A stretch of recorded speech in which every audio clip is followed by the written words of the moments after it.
All right, at this time, we have two members of the Connecticut Minutemen here. Mr. Andy Persia, he'll lead it off. Thank you. My name is Andrew Persia. I'm a founder of the Connecticut Minutemen.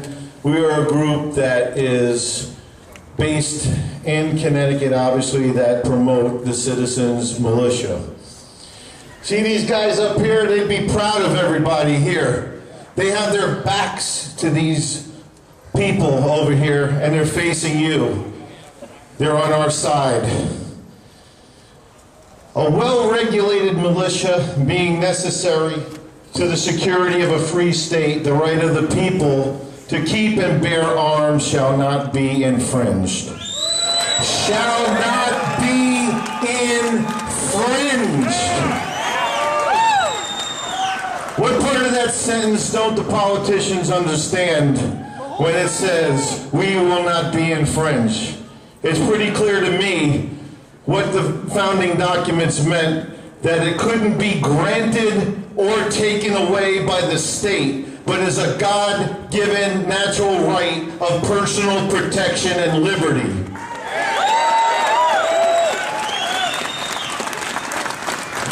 George Washington stated that firearms stand next in importance to the Constitution itself. They are the American people's teeth. And I tell you, I'm not going to have my teeth pulled. Are you? No!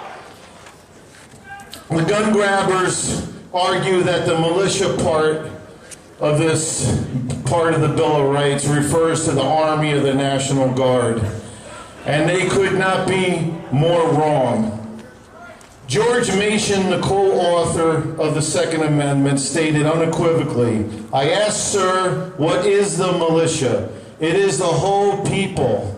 To disarm the people is the best and most effectual way to enslave them.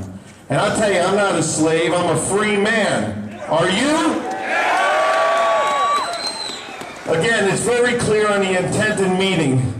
Maybe if these elected officials over here actually read the Constitution, the Federalist Papers, and the writings of the founders, they would see that their intent and meaning for this amendment and the whole Bill of Rights of what they protect are very clear. So in fact, ladies and gentlemen, we are all inherently the militia. You, me, the postman, the doctor, the businessman, the hairdresser, and yes, the teacher. Yes, fellow patriots, we are the militia. The militia that is so plainly stated in this most precious amendment. The ones who will protect our families, our friends, and our communities. Right now, it's pretty scary.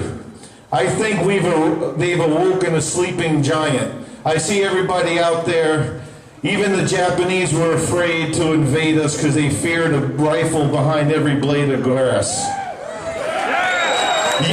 Admiral Yamamoto said that he feared that he had awoken a sleeping giant.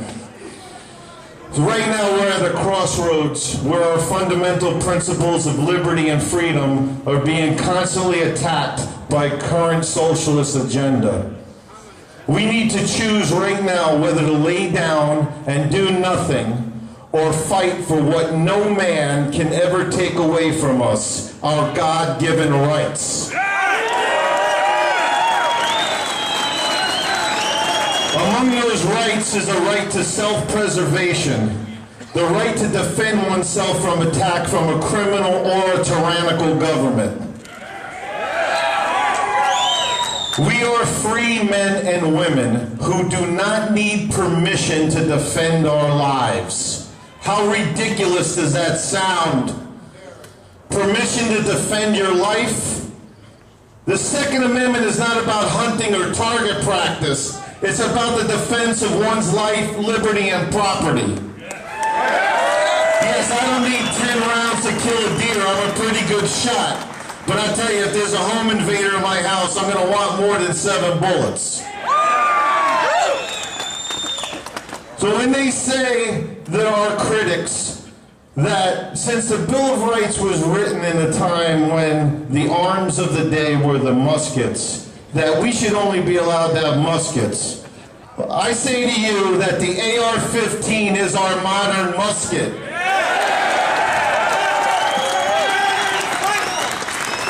An armed man is a citizen and a disarmed man is a subject. And we kicked their butts out of here over 200 years ago, and I am not a subject.